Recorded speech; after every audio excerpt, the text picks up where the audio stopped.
Hello friends, आपका स्वागत है हेल्थ इनसाइट्स विद कुरेशिया में। आज के सेशन में हमारे साथ हैं डॉक्टर विक्रमजीत सिंह सोडी, जो कंसल्टेंट यूरोलॉजिस्ट हैं एट कुरेशिया हॉस्पिटल। उनके पास है 10+ years of experience and sir is DNB urology. तो सर, आपका वेलकम है आज के सेशन में हमारे साथ। सबसे पहले मैं आपसे पूछना चाहूँगी आपके बारे में। सर प्लीज़ आप अपने बारे में कुछ बताएँ। जी, मेरा नाम डॉक्टर विक्रमजीत सिंह सोडी है। I have done my MBBS from GMC Srinagar, then I have completed my MS from GMC Jammu, and then I went to Kochi for my super specialization. Sir, आप सबसे पहले तो बताएं डिपार्टमेंट ऑफ यूरोलॉजी में हम कैसे patients देखते हैं, पेशेंट्स को कैसे सिम्टम्स होते हैं कि वो आपको कनेक्ट करें। Look, patients should come to a urologist if they have any of the symptoms such as persistent lower abdominal pain, frequent urination, difficulty in passing urine, or frequent urination at night, or sometimes it is difficult for them to control the urine. And the most common things in female is urinary tract infection. Patient usually present with burning micturition and difficulty in passing urine. These are the most common symptoms for which patient visit a urologist. जैसे आपने sir बोला कि burning micturition, urinary tract infection, हमें मालूम है being a female also कि females में बहुत कॉमन है यूरिनरी ट्रैक्ट इन्फेक्शन। उसके रीजंस क्या हैं, कैसे प्रिवेंट कर सकते हैं, कैसे सिम्टम्स आते हैं और ट्रीटमेंट प्लान क्या रहता है इसमें। जी, urinary tract infection in females बहुत कॉमन है। उसकी जो वजहें हैं वो एनाटमिकल हैं और फिजियोलॉजिकल हैं। पहले जो एनाटमी की वजह से जो पेशाब का रास्ता फीमेल्स में है वो बहुत छोटा होता है और उसमें इन्फेक्शन के चांसेस इसलिए बहुत ज़्यादा रहते हैं। और जब एक बार माहवारी यानी बंद हो जाती है ओल्डर फीमेल्स में, तो उस जगह में बार बार इन्फेक्शन होने का चांसेस बहुत बढ़ जाते हैं। ये भी एक कारण रहता है कि फीमेल्स में बहुत ज़्यादा इन्फेक्शन के चांसेस रहते हैं। चाइल्ड बर्थ के दौरान भी ये देखा गया है कि पेशेंट को बहुत ज़्यादा इन्फेक्शन हो सकती है। सर, एक हमने सुना है एल्डरली में प्रोस्टेट एनलार्जमेंट बहुत ज़्यादा कॉमन है, तो उसके बारे में प्लीज़ कुछ हाईलाइट करें। देखिए, जो प्रोस्टेट के बढ़ने के जो कारण हैं वो ज़्यादातर जेनेटिकल देखे गए हैं। कुछ आजकल ये भी चीज़ें आ रही हैं कि बहुत ज़्यादा अल्कोहल पीने की वजह से या सिगरेट स्मोकिंग की वजह से भी पेशेंट को काफ़ी इफेक्ट होता है, लेकिन अभी तक उसके प्रमाण इतने नहीं मिले हैं। लेकिन जो पुरुष हैं उनमें ये देखा जाता है कि प्रोस्टेट के इन्लार्जमेंट की वजह से बार बार पेशाब आना, यूरिनरी ट्रैक इन्फेक्शन हो जाना या पेशाब को ना कंट्रोल कर पाना, ये बहुत कॉमन देखा जाता है। इसके लिए हमारे पास कुरेशिया में नई से नई टेक्नोलॉजीज अवेलेबल हैं। सर, किडनी स्टोन्स बहुत कॉमन है एंड पूछना चाहूँगी कि उसके रीजंस क्या हैं एंड ट्रीटमेंट में बोला जाता है कि आप पानी ज़्यादा पिए, लिक्विड ज़्यादा लें, तो उससे स्टोन्स थ्रू यूरिन निकल जाते हैं एंड सर्जरी की नौबत कब आती है एंड अगर हम ना करवाएं तो उसके क्या कॉन्सिक्वेंसेस हैं। सर देखिए, जो किडनी स्टोन्स हैं वो आजकल बहुत कॉमन है और हमारे this part of the world which is called as temperate region, वो उसमें बहुत ज़्यादा इसलिए कॉमन है क्योंकि हमारे यहाँ गर्मी बहुत ज़्यादा पड़ती है ऊपर से, और दूसरा है कि लोग पानी काफ़ी कम पीते हैं, बहुत टाइम तक पानी नहीं पीते हैं, और देखा गया है कि वॉशरूम की कमी की वजह से फीमेल्स और मेल बहुत देर तक पेशाब को रोक के भी रखते हैं। ये कारण देखे गए हैं। उससे क्या होता है, इन्फेक्शन के चांसेस होते हैं और इन्फेक्शन स्टोन बनाने में बहुत बड़ा कारण बनते हैं।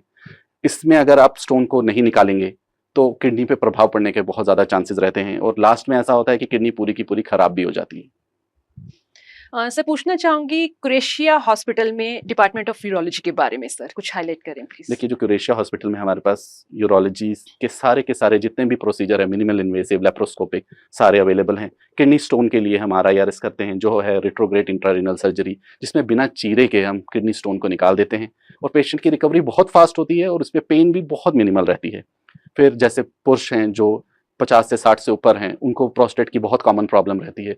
उसके लिए हमारे पास रिज्म जो वाटर वेपर थेरेपी है और यूरोलिफ्ट वो है, और हम इस ट्राई सिटी में पहले हैं जिन्होंने ये सुविधा प्रोवाइड कराई है। अमेरिका, US, UK और जर्मनी, इन देशों में ये 2012 से अवेलेबल है, पर इंडिया में बहुत recently within last 1 year में ये अवेलेबल हुई है। लेकिन ट्राई सिटी में we are the first one जिन्होंने ये सुविधाएं यूरोलिफ्ट और रिज्यूम की शुरू की हैं।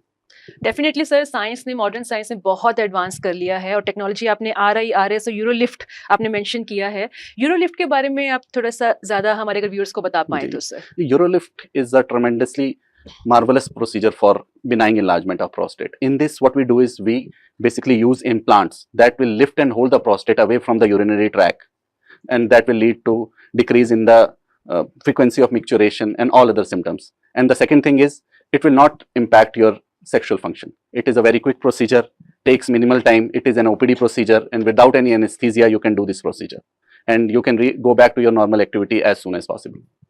सर, RIRS की भी आपने बात की है, हमने सुना PCNL, ये सब प्रोसीजर्स हैं। Why people should go for this RIRS? देखिए, PCNL एक इन्वेसिव प्रोसीजर है। उसमें क्या होता है कि हम एक छोटे से चीरा देके दूरबीन की सहायता से किडनी के अंदर जाके वो स्टोन निकालते हैं, लेकिन उसमें एक चीरा जरूर लगता है और कभी कभी उसमें ब्लीडिंग के चांसेस भी रहते हैं। वो भी बहुत अच्छा प्रोसीजर है, लेकिन वो एक इन्वेसिव प्रोसीजर है। RIRS एक कंप्लीटली नॉन इन्वेसिव प्रोसीजर है। जो आप PCNL करते हैं उसके बाद हम नॉर्मली पेशेंट को 1 से 2 हफ्ते का रेस्ट रेकमेंड करते हैं, लेकिन RIRS में किसी भी रेस्ट की, किसी भी चीज़ की कोई ज़रूरत नहीं है। पेशेंट जल्दी से जल्दी, हमारे पेशेंट तो जी नेक्स्ट या उसके अगले दिन भी अपने काम पे नॉर्मली चले जाते हैं। सर बात करूंगी, बहुत लोगों को इस चीज़ का डर होता है कि ट्रीटमेंट का हमारा खर्चा कितना होगा। जी बहुत कॉमन चीज़ है। तो यूरोलॉजिकल जो ट्रीटमेंट होता है, प्रोसीजर्स होते हैं, वो कितने एक्सपेंसिव है? कुछ मतलब कि जो हमारी इंश्योरेंस कंपनीज है वो उसको कवर करते हैं। एंड देखिए, जी आजकल आयुष्मान भी जो मोदी सरकार की स्कीम है, उसमें ये प्रोसीजर्स हमारे कवर होते हैं सर? देखिए, जो एट क्यूरेशिया, जो क्यूरेशिया के बारे में मैं आपको बता सकता हूँ, वहाँ पे हमारे पास कैशलेस फैसिलिटी अवेलेबल है, विच मीन्स कि पेशेंट जो हमारी सुविधाएं हैं यूरोलॉजी से रिलेटेड और सर्जरी से रिलेटेड, वो कैशलेस फैसिलिटी में अवेलेबल हैं। इससे पेशेंट को बहुत मदद मिलती है, क्योंकि जो एकदम उनको पैसा देना की जरूरत पड़ती है बाकी हॉस्पिटल्स में, वो नहीं पड़ती। दूसरा, आयुष्मान भारत जो स्कीम स्टार्ट की गई है गवर्नमेंट के द्वारा, उसके अंडर हमारे यहाँ सर्जरी और यूरोलॉजी की सारी सुविधाएं मौजूद हैं। तो अगर किसी भी पेशेंट को इसके रिलेटेड कुछ भी, पेशाब के रास्ते के रिलेटेड कोई भी प्रॉब्लम है, वो आयुष्मान भारत के अंडर हमारे पास क्यूरेशिया में कवर्ड। सो मैं अपने व्यूअर्स को बताना चाहूंगी, जैसे सर ने बताया है कि आपको ट्रीटमेंट कॉस्ट जो है उसके बारे में वरी करने की जरूरत नहीं है। इनके पास सब कैशलेस फैसिलिटीज हैं, सब TPS हैं। इनफैक्ट अगर आपके पास आयुष्मान कार्ड है तो यूरोलॉजिकल प्रोसीजर्स आयुष्मान कार्ड में कवर होते हैं। जी सर एंड में पूछना चाहूंगी, हेल्थ टिप्स यूरोलॉजी हेल्थ जी के लिए क्या करना चाहिए हमें? देखिए, पहले तो ये है कि लाइफस्टाइल मॉडिफिकेशन। आजकल जो भी आपको कोई भी बीमारी है, उसकी जो पहला इलाज है वो है लाइफस्टाइल मॉडिफिकेशन। अगर आपको पेशाब के रास्ते की कोई भी दिक्कत है, तो उसका जो पहला कारण होता है, जैसे यूरिनरी ट्रैक इन्फेक्शन बहुत कॉमन है, आप पानी पीजिए समय पे, ज़्यादा से ज़्यादा अपने आप को, पेशाब, बहुत पेशेंट हैं जो डिले करने की कोशिश करते हैं, वॉशरूम नहीं है तो बहुत टाइम लगाते हैं। उससे क्या होता है कि बहुत ज़्यादा चांसेस हो जाते हैं इन्फेक्शन के, वो ना होने दें। और तीसरा है कि पानी अच्छी मात्रा में पिएं। अच्छी मात्रा का मतलब है कि जितना हो सके 2 से 2.5 लीटर पानी ज़रूर पिएं। और जब भी उनको कोई ऐसा लगे कि कोई इन्फेक्शन के संकेत मिल रहे हैं, जैसे पेशाब में जलन हो रही है, पेशाब में खून आ रहा है, तो विशेषज्ञ को ज़रूर मिलें। सर हमारे व्यूअर्स आपको कैसे कनेक्ट कर सकते हैं? किसी को कोई यूरोलॉजिकल इश्यूज हैं तो आपको कहाँ पे वो मिल सकते हैं देखिए, सर? हम सुबह 9 बजे से शाम के 4 बजे तक क्यूरेशिया हॉस्पिटल में अवेलेबल होते हैं। वहाँ पे जो भी पेशेंट, जिसको कोई भी दिक्कत है पेशाब के रास्ते की, पेशाब में जलन है, कुछ भी है, तो वो आके हमसे मिल सकता है।